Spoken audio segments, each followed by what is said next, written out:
कृष्णा।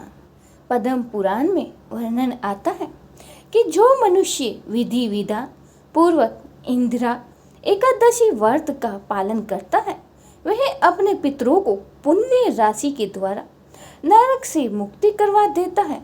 इंद्रिय एकादशी चतुर्मास के पवित्र 4 मासों में से आती है, जब भगवान श्री हरि योग निद्रा में विश्राम कर रहे होते हैं और भक्तों के तप व्रत सेवा और भक्ति द्वारा उनका ध्यान अपनी ओर आकृष्ट किया जा सकता है। और इसीलिए चतुर्मास में आने वाली एकादशी तिथियां सामान्य दिनों से अनेक गुना अधिक प्रभावशाली और फलदायी बताई गई है। इस बार इंदिरा एकादशी आ रही है 17 सितंबर 2025 बुधवार के दिन, और इस एकादशी व्रत का पारण करने का समय रहेगा अगले दिन यानी कि 18 सितंबर 2025 गुरुवार के दिन सुबह 6:12 से लेकर 10:18 के बीच में।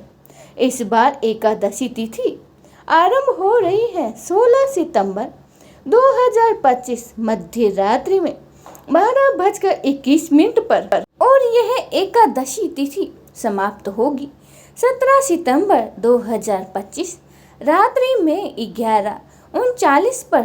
तो इसीलिए इस बार की एकादशी का पारण हम करने जा रहे हैं 17 सितंबर 2025 को, क्योंकि उदय तिथि के अनुसार ही इस व्रत का पालन सूर्य उदय के समय अनुसार ही किया जाता है।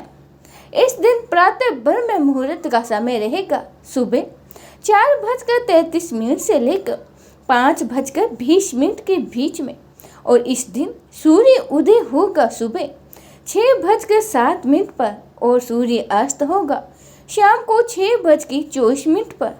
प्रातः काल में ही भगवान श्री हरि विष्णु की पूजा अर्चना करने का समय रहेगा सुबह 4:57 से लेकर 6:07 के बीच में, और संध्या काल का समय भगवान श्री हरि की पूजा करने का समय रहेगा शाम 6:24 से लेकर 7:34 के बीच में।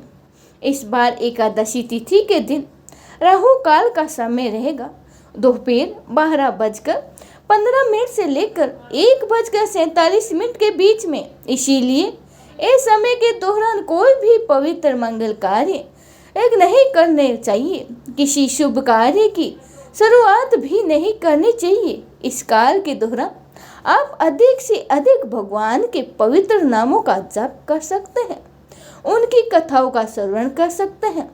इस बार आने वाली इंदिरा एकादशी विशेषकर पितृ पक्ष मास में आ रही है और हम सब के ऊपर अपने पितरों का ऋण रहता है। ब्रह्मावर्त पुराण में बताया गया है कि अगर किसी व्यक्ति के पूर्व जन्म की मृत्यु एकादशी के दिन हुई है तब पर भी उसी एकादशी के दिन श्राद्ध क्रिया नहीं करनी चाहिए, क्योंकि एकादशी के दिन पितृगण भी अन्य युक्त भोजन करने से बचते हैं। और इसीलिए जिनके पितरों का एकादशी के दिन शरीर त्यागा गया है उन्हें अपने पूर्वजों की श्राद्ध क्रिया देवादशी पर ही करनी चाहिए, या फिर सर्वे पितृ अमावस्या वाले दिन ही करना चाहिए। हरे कृष्णा, राधे राधे, जय श्री कृष्णा।